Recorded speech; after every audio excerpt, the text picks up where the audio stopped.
Hi friends, welcome to Shamee's kitchen. എല്ലാവർക്കും സുഖമാണല്ലോ. ഇന്ന് നമ്മൾ തയ്യാറാക്കുന്നത് ഒരുപാട് റെസിപ്പികളുടെ ഒരു സീക്രട്ട് ഡിഷായിട്ടുള്ള സ്വീറ്റ് ചില്ലി സോസാണ്. അപ്പോൾ നമുക്ക് വീഡിയോയിലേക്ക് പോകുന്നതിന് മുന്നേ നമ്മുടെ ഈ ഷമീസ് കിച്ചൻ ചാനലിൽ ഇതുവരെയും സബ്സ്ക്രൈബ് ചെയ്യാത്തവരുണ്ടെങ്കിൽ അല്ലെങ്കിൽ ഇത് ആദ്യമായിട്ടാണ് കാണുന്നതെങ്കിൽ പ്ലീസ് ഒന്ന് സബ്സ്ക്രൈബ് ചെയ്തേക്കണേ. കൂടെ തന്നെ തൊട്ടടുത്ത് കാണുന്ന ബെല്ലൈക്കനിൽ ഓൾ കൂടി ഒന്നും മറക്കാതെ പ്രസ് ചെയ്തേക്കണം. എന്നാൽ ശരി, നമുക്ക് വേഗം വീഡിയോയിലേക്ക് പോകാം. വളരെ സിമ്പിളായിട്ടും വളരെ ടേസ്റ്റി ആയിട്ടുമുള്ള ഒരു റെസിപ്പിയാണ് ഈ സ്വീറ്റ് ചില്ലി സോസ്. ഫസ്റ്റ് നമുക്ക് ഒരു കടായി അടുപ്പത്തേക്ക് വെച്ചിട്ട് അതിലേക്ക് നമുക്ക് ഒരു 1/2 കപ്പ് അളവിൽ വെള്ളം ചേർത്ത് കൊടുക്കാം. സാധാരണ നോർമൽ വെള്ളം തന്നെയാണ്. അപ്പോൾ വെള്ളം ചേർത്തിട്ട് അത് ചെറുതായിട്ടൊന്ന് ചൂടായിട്ട് വരട്ടെ. വെള്ളം ചെറുതായിട്ടൊന്ന് ചൂടാകുന്ന സമയം കൊണ്ട് പിന്നെ നമുക്കിതിലേക്ക് വേണ്ടത് ഒരു 4-5 വറ്റൽമുളകാണ്. ഞാനിപ്പോൾ കാശ്മീരി ചില്ലിയാണ് എടുത്തിട്ടുള്ളത്. അപ്പോൾ എരിവ് കുറവും നല്ല കളറും കൊടുക്കും, അത്രയേ ഉള്ളൂ.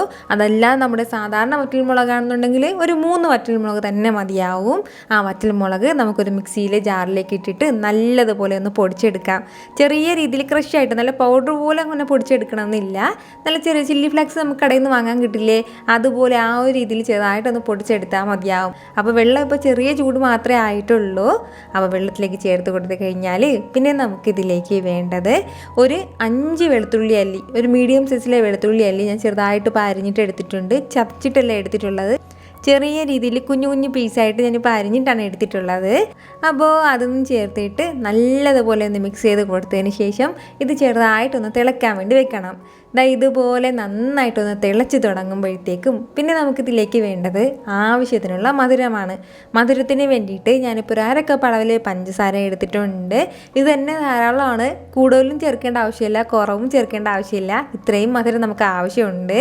അപ്പോൾ 1/2 കപ്പ് അളവിൽ പഞ്ചസാരയും കൂടി ചേർത്ത് കൊടുക്കുക. 1/2 കപ്പിൽ നിന്ന് ഒരു അല്പം കുറവായിട്ടാണ് എടുത്തിട്ടുള്ളത്. പഞ്ചസാരയും ചേർത്ത് കൊടുത്തിട്ട് നന്നായിട്ടൊന്ന് നമ്മളൊന്ന് മിക്സ് ചെയ്ത് കൊടുത്തിട്ട് ഇത് നന്നായിട്ടൊന്ന് തിളക്കാൻ വേണ്ടിയിട്ട് നമ്മൾ വെക്കണം. നമ്മുടെ ഈ സ്വീറ്റ് ചില്ലി സോസ് നമുക്ക് ഒരുപാട് റെസിപ്പിയിൽ ഉപയോഗിക്കാൻ പറ്റുന്ന ഒന്നാണ്. ഇപ്പോൾ നമുക്ക് വേണമെന്നുണ്ടെങ്കിൽ നൂഡിൽസ് തയ്യാറാക്കുമ്പോഴോ അല്ലാന്നുണ്ടെങ്കിൽ നമ്മൾ സ്പെഷ്യലായിട്ട് എന്തെങ്കിലും ഒരു ചൈനീസ് ഡിഷ് തയ്യാറാക്കുമ്പോഴോ നമ്മുടേതായിട്ടുള്ള സ്പെഷ്യൽ ഡിഷ് എന്തെങ്കിലും സ്നാക്സ് തയ്യാറാക്കുമ്പോഴോ അല്ലാന്നുണ്ടെങ്കിൽ ഫ്രൈഡ് റൈസ് അങ്ങനെയുള്ള എന്ത് റെസിപ്പിയുടെ കൂടെ വേണമെന്നുണ്ടെങ്കിലും നമുക്ക് ഇതിൽ നിന്ന് ഒരല്പം ചേർക്കുകയാണെന്നുണ്ടെങ്കിൽ ഒരു സ്പെഷ്യൽ ടേസ്റ്റാണ് കിട്ടുന്നത്. 1 ടീസ്പൂൺ അല്ലെങ്കിൽ 1 ടേബിൾ സ്പൂൺ അളവിൽ മതിയാവും. അത് നമ്മുടെ ആവശ്യത്തിനനുസരിച്ചിട്ട് ചേർത്ത് കൊടുത്താൽ മതിയാവും. ഒരു തവണ ഇതൊന്ന് ചേർത്ത് കൊടുത്ത് കഴിഞ്ഞാൽ പിന്നെ നമുക്ക് തന്നെ അറിയാൻ പറ്റും ഏതൊക്കെ ഡിഷിലാണ് ഈ ചില്ലി സോസ് ചേർക്കേണ്ടതെന്ന്. അപ്പോൾ ഇതിപ്പോൾ നന്നായിട്ട് തിളച്ചിട്ട് വന്നിട്ടുണ്ട്. ഇനി നമുക്ക് വേണ്ടത് ഫ്ലെയിം നന്നായിട്ടൊന്ന് കുറച്ച് വെച്ച് കൊടുത്തതിന് ശേഷം ഇതിലേക്ക് ഒരു 1/2 കപ്പിൽ നിന്ന് ഒരു അല്പം കുറവായിട്ട് ഏകദേശം ഒരു 8 ടേബിൾ സ്പൂൺ അളവിൽ വിനീഗർ ഉണ്ടാവും. അപ്പോൾ വിനാഗിരിയും കൂടി നമുക്ക് ഇതിൻ്റെ കൂടെ ചേർത്ത് കൊടുക്കാം. നമ്മൾ ഈ വിനാഗിരി ചേർക്കുന്നത് എന്തിനെന്ന് വെച്ചാൽ അധിക ദിവസം കേടാകാതിരിക്കാനും അതുപോലെ തന്നെ നല്ലൊരു പുളിപ്പിന് വേണ്ടിയിട്ടാണ് വിനാഗിരി ചേർക്കുന്നത്. ഇനി നമുക്കിതിൻ്റെ കൂടെ വേണ്ടത് 1 ടേബിൾ സ്പൂൺ അളവിൽ കോൺഫ്ലോർ ആണ്. ആ കോൺഫ്ലോറിലേക്ക് ഒരല്പം വെള്ളം കൂടി ചേർത്തിട്ട് നന്നായിട്ടൊന്ന് മിക്സ് ചെയ്ത് കൊടുത്തതിന് ശേഷം അതും കൂടി നമുക്ക് ഇതിൻ്റെ കൂടെ ചേർത്ത് കൊടുക്കാം. അതിനുശേഷം പെട്ടെന്ന് തന്നെ നമ്മൾ നന്നായിട്ടൊന്ന് മിക്സ് ചെയ്ത് കൊടുത്തുകൊണ്ടേ ഇരിക്കണം. അപ്പോഴത്തേക്കും നല്ല കണ്ണാടി പോലെ നമ്മുടെ ചില്ലി സോസ് റെഡി ആയിട്ട് വരും. നല്ല കട്ടിയായിട്ട് കാണാൻ തന്നെ വളരെ ഭംഗിയായിട്ടാണ് നമ്മുടെ ചില്ലി സോസ് ഉള്ളത്. ഈ ഒരു രീതിയിൽ വേണം നമുക്കിത് കിട്ടാനായിട്ട്. അപ്പോൾ നല്ലതുപോലെ നന്നായിട്ടൊന്ന് മിക്സ് ചെയ്ത് കൊടുത്തു കഴിഞ്ഞാൽ പിന്നെ നമുക്കിതിലേക്ക് ചേർത്ത് കൊടുക്കേണ്ടത് ഒരു 1/4 ടീസ്പൂൺ അളവിൽ ഉപ്പും കൂടിയാണ്.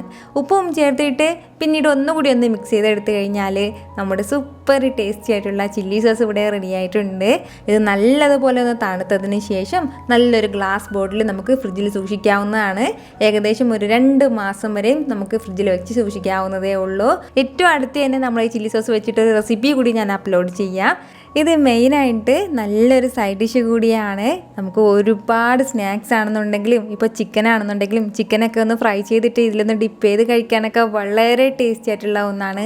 ഏത് സ്നാക്സ് വേണമെന്നുണ്ടെങ്കിലും നമുക്കിതിൽ ഡിപ്പ് ചെയ്ത് കഴിക്കാവുന്നതാണ്. ഇപ്പോൾ നമ്മൾ ടൊമാറ്റോ കെച്ചപ്പ് എന്തിനൊക്കെ യൂസ് ചെയ്യുമോ അതുപോലെയൊക്കെ നമുക്ക് യൂസ് ചെയ്യാൻ പറ്റുന്ന നല്ലൊരു സ്വീറ്റ് ചില്ലി സോസാണ്. നമുക്കധികം എരിവൊന്നും ഉണ്ടാവില്ല, ചെറിയൊരു എരിവും ചെറിയൊരു സ്വീറ്റ്നെസ് ഒക്കെ ആയിട്ടാണ് നമ്മുടെ ഈ സോസ് കിട്ടുന്നത്. അപ്പോൾ ഇതുവരെയും ട്രൈ ചെയ്തിട്ടില്ല ചെയ്യാത്തവർ ഉറപ്പായിട്ട് ഒന്ന് ട്രൈ ചെയ്ത് നോക്കിയേക്കണം. എന്നിട്ട് അതിൻ്റെ ഫീഡ്ബാക്ക് എനിക്ക് മറക്കാതെ അറിയിക്കുകയും വേണം. ഈ വീഡിയോ നിങ്ങൾക്ക് ഇഷ്ടമായിട്ടുണ്ടെന്നാണ് എൻ്റെ വിശ്വാസം. ഇഷ്ടമായാൽ ഇതൊന്ന് ലൈക്ക് ചെയ്തേക്കണം. ഇത് മറ്റുള്ളവരും കാണണമെന്ന് ആഗ്രഹിക്കുന്നുണ്ടെങ്കിൽ നിങ്ങളുടെ ഫ്രണ്ട്സിനും ഫാമിലിക്കും എല്ലാവർക്കും ഒന്ന് ഷെയർ ചെയ്ത് കൊടുക്കാനും മറക്കരുത്. വീണ്ടും നല്ലൊരു ഉഷാറ് വീഡിയോ ആയിട്ട് ഞാൻ വരുന്നതായിരിക്കും. അതുവരേക്കും എല്ലാവരും ഹാപ്പി ആയിട്ടിരിക്കുക, സന്തോഷമായിട്ടിരിക്കുക, എല്ലാവരും സേഫ് ആയിട്ടിരിക്കണം. Take care dear friends.